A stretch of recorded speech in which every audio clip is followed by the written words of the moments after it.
Hi BookTube, it's Kim at K. Becker's Books, and today I have a tag. It is the best books you've never heard of tag, and this was originated by Danica Lee Ellis, and I'll include all the videos and the links below. I was tagged by Karen at Karen Evans. Hi Karen. Let's see, there's 4 prompts, and then the end is always tag whoever.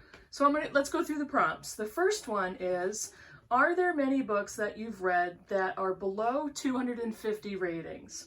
How about below 100 ratings? How about below 25 ratings? All right, let's see. This usually applies to Goodreads. What I did was I went to my Goodreads and I pulled up my list of all the books read and I sorted it by the lowest number of ratings at the very top. And I have to give a disclaimer here. I spent 8 years in seminary, so a lot of the lowest rated books are religion themed. And there are a couple books that I had read that were anywhere from 2 to 4 ratings. So I'm not really going to include those. If I did, that's all this video would be about. So I kind of picked and chose which ones of some of those books that I included in this tag, and there's a few of them.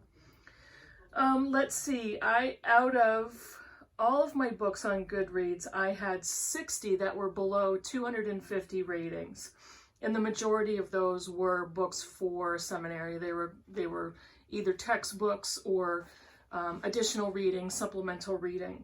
I had 39 of those books that were below 100 ratings, and I had 16 below 25.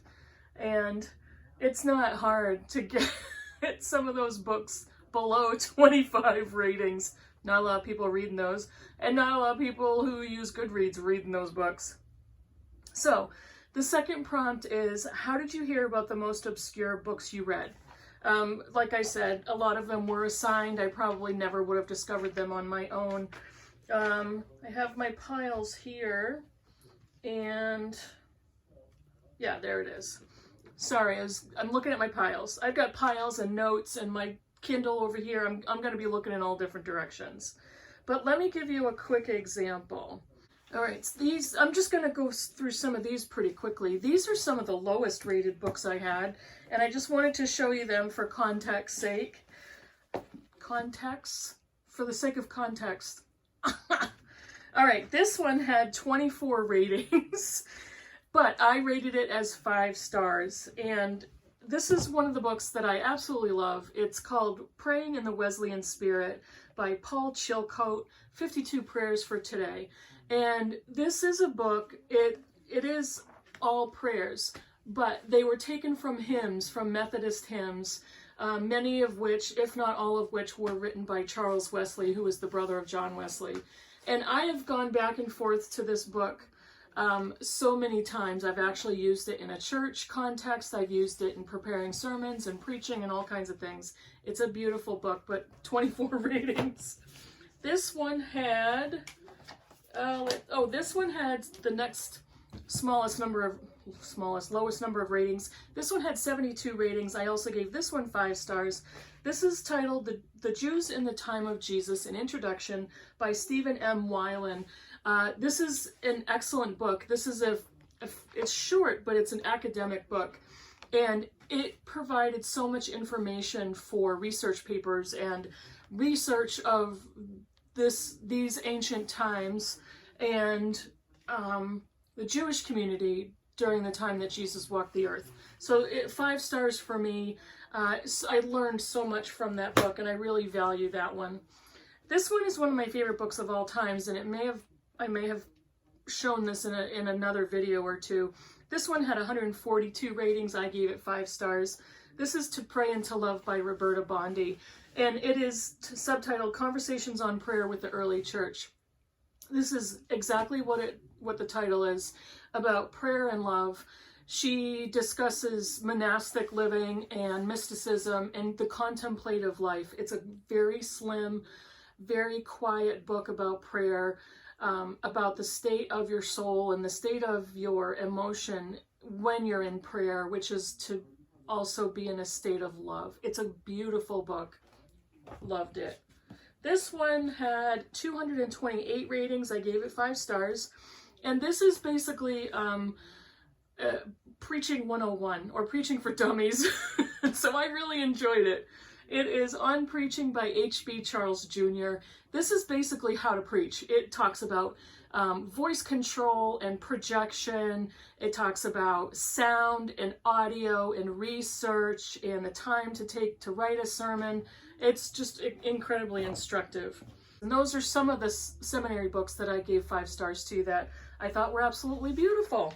So the other part of that question of how did you hear about the most obscure books you read? So a lot of them I found through online purchases or book recommendations online, even on Goodreads. I like to look at a lot of the Goodreads lists of, you know, the best 50 books of the past 10 years and lists like that. So I find a lot of things on those lists. And, you know, whenever you make online purchases, you constantly get a bunch more recommendations, no matter what book website you order from. So let's move on. The next prompt is, what are some of your favorite unknown under 250 books you've read, and why should more people read them? I've shown you a bunch already that are under 250. I got a couple of books that were close to 250, but I did want to show them to you.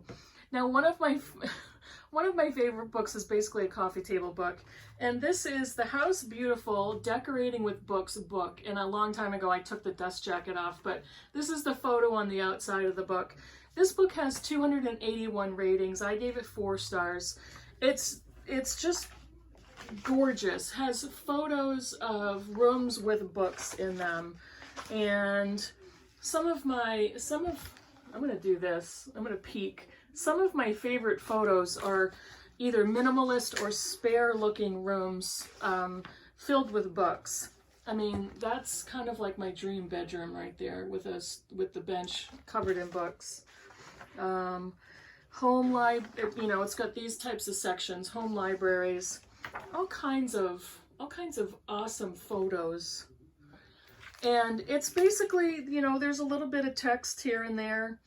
There's a lot of different examples of different home styles, and I just love staring at the photographs. And I love to do that in my own house, because I'll look out into space and all I'm doing is laying there looking at my books. So that's one of my favorites, and I have a couple of books like that. I gave it 4 stars, and I don't remember why, but I think this is why. It occurred to me that a book like that, Decorating with Books, it took me a while to actually realize that a lot of interior designers will decorate with books even though the homeowner never reads them. It's all for show and it's all for image. And when I found that out, I was crushed. Like, who would do that? Who would just use books that way just for decoration and eye candy to look more intellectual? Oh, when I found that out for the first time, I felt so naive, but I was so upset by that. Okay, gotta calm down. Calm down. Okay, the next one, let's see. I have two books by the same author that were fairly low in ratings. The first one is Making Things Better by Anita Brookner. This one had 329 ratings and 4 stars. Making Things Better is one of Anita Brookner's later novels. It was published in 2007, and it's the story of Julius Herz, who is in advanced age. He's close to being elderly, or is elderly, and he's lived a very quiet, uneventful life, and he was charged with taking care of his mother and his brothers as they aged, and they've all since passed away, so he's left alone. And he's at a point where he doesn't want to be alone. He wants to have a better life. He wants to make his life better. He wants companionship and love. And it was a sweet, quiet, unassuming book. And I absolutely love Anita Brookner. She's one of my favorite authors, and it's interesting because Sarah from Hardcover Hearts is doing an Anita Brookner read-along with Leo from A Little Book Life. And I'm so jealous, but on the other hand, I've read several of her books already, and what I basically want to do is go back to the beginning and read her novels from the beginning, and kind of either reread or skip over the 3 or 4 that I've already read. The other one of her books that I loved was Fraud, which only had 625 ratings, and that one I gave 5 stars. So Anita Brookner's novel Fraud was published in 2012, and it's the story of Anna Durant, who is, again, a solitary English woman. And the basic description is, what has happened to Anna Durant, a solitary woman of a certain age who has disappeared from her London flat? And why has it taken anyone 4 months to notice that she's either gone or missing? And the novel goes through her some friends and acquaintances to kind of piece together the character of Anna Durant. And Fraud got 625 ratings. Again, I gave it 5 stars. I really loved that novel. It was so funny because we read it for the Critical Chicks book group years ago, and I may have been the only one who really loved it. And we got into a fight about it because everybody else hated it except for me. And I absolutely loved it. Oh, that was one of those book group memories in, 19 years of book groups. I'll never forget that night. It was like all hell could have broken loose because it was about to be a mutiny and I was going to get skewered because nobody else liked that book. It was really funny. So, let's see. Why should more people read some of these books that got such low ratings? Everybody likes what they like, and so I'm not going to say, you have to read this. I can't believe why more people don't love this book. And, I get it, and some of the ones that I already presented that have very low ratings are very specific to a university or grad school topic, so there's not going to be a ton of people that rate those books. Anita Brookner, I would love to see more people read her. If you like Barbara Pym, if you like stories of older British people in that quiet, plotless novels, most of her books are very short, but the writing is exceptional. It's the character development that's exceptional. And if you love literary fiction novels I shouldn't say fiction novels because it's the same thing. If you love literary novels with very little plot but enormous and masterful character development, then read Anita Brookner. You will not be sorry. Let's see. Any other thoughts?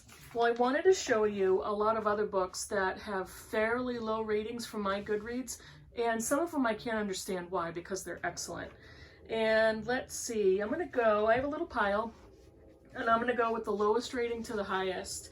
This one has 384 ratings. I gave it 4 stars, and I recently read this in April.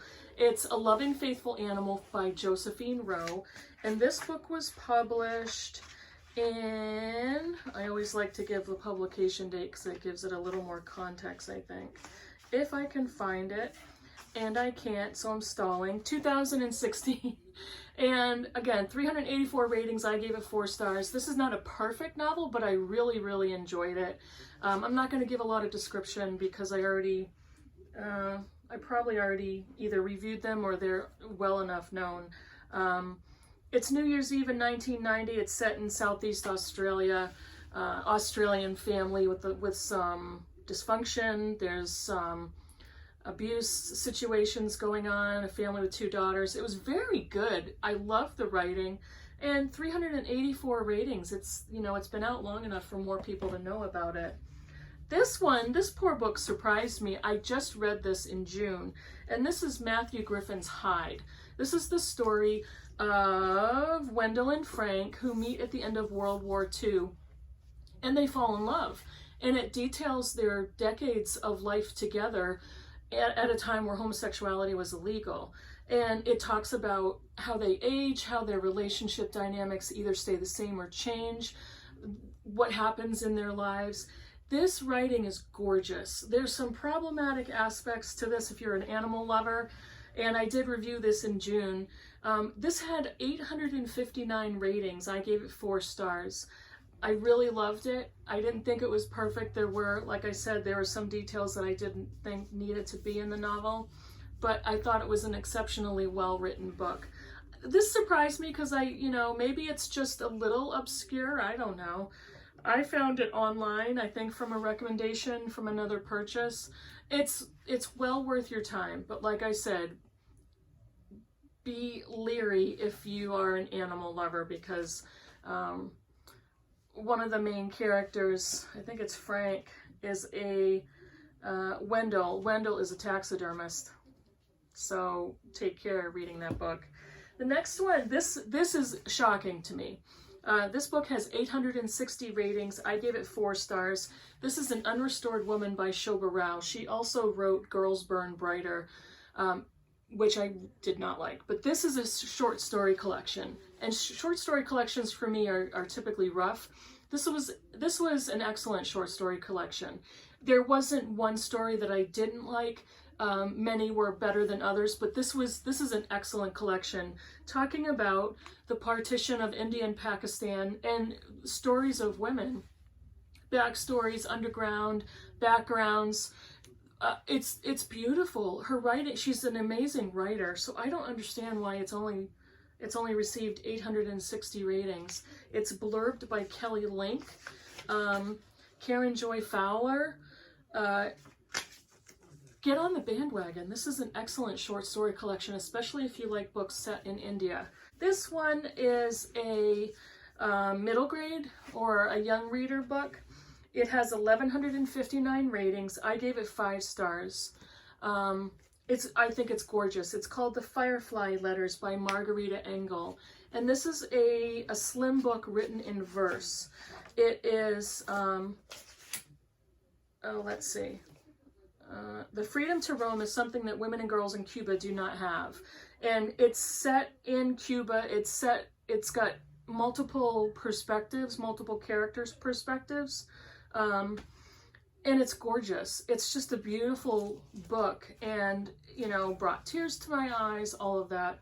And it is a Newbery Medal? Yeah, Newbery Honor Book, Jane Addams Children's Book Award, Claudia Lewis Poetry Award, ALA Notable Book. This is a beautiful book for young readers, and I'm not a young reader, and I loved it. 1,159 ratings. This book I also just read in June. It has 1,783 ratings. I gave it 5 stars. This is amateur. I talked about this during my June Pride Month wrap-up. It's the story of a transgender man who was the first transgender man to box a boxing match in Madison Square Garden. But it's more than just boxing, and I had a couple of commenters make those types of remarks on the video, and I said there's a lot of boxing in it. There's a lot of his process in order to learn boxing and to take part in that boxing match. And it's more of a personal journey that he brings you through as he tells you his story. But 1,783 ratings, it would be great if more people took a look at that book. It's really good. And this one depresses me, because this is, I think, it's on the top of the list for my favorite books of all time. And I have mentioned this once or twice before.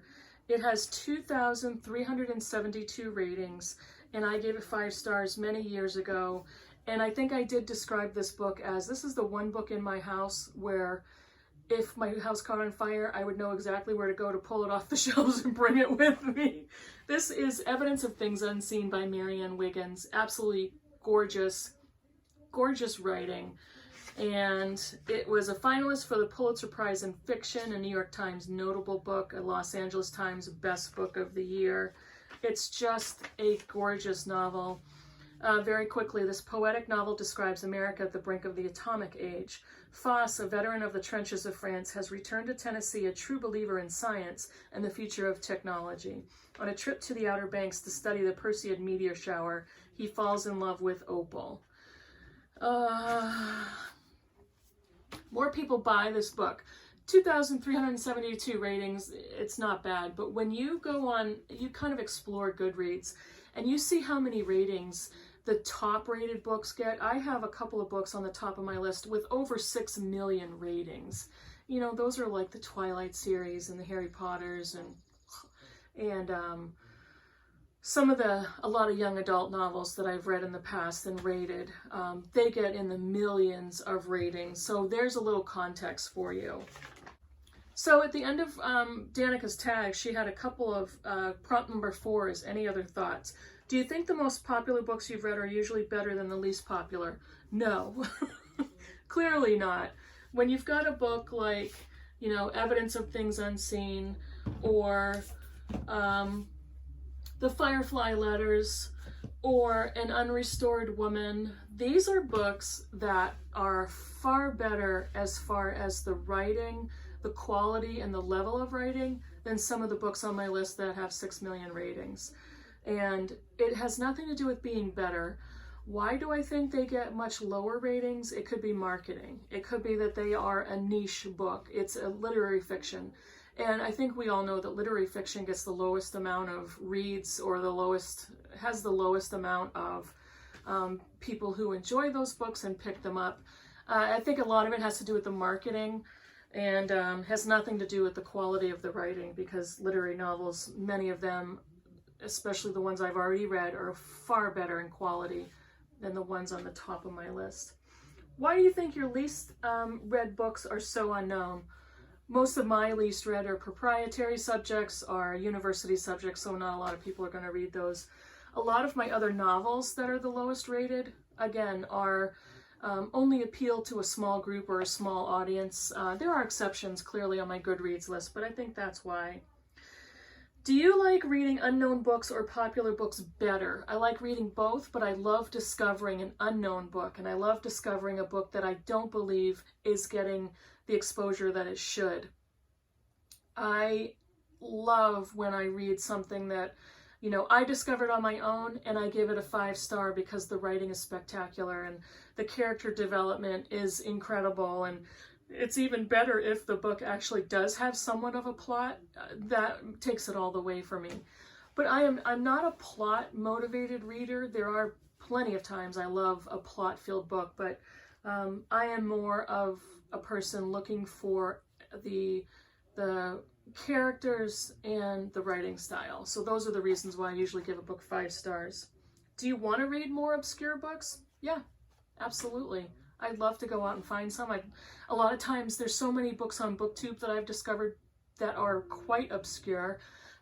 Honestly, Shawn the Book Maniac has some of the most obscure books I've ever heard of, and I absolutely love his content. I love discovering things that he's shown on his channel, and he reads widely. He reads all kinds of novels, and his primary genre is literary fiction, clearly, if you've seen his videos. But he's introduced me to so many authors and titles that I adore. So yes. Tag. I'm not a good tagger, so if you see the video or if you've seen the tag and haven't done it yet, you're tagged. I hope you liked my list. Let me know if you have any comments below. Let me know if you've got 5-star books that you wish would have more exposure, or you don't know why they don't have as many readers or ratings. Let me know in the comments. Subscribe if you haven't, and thank you so much for watching. I'll see you in the next video. Bye.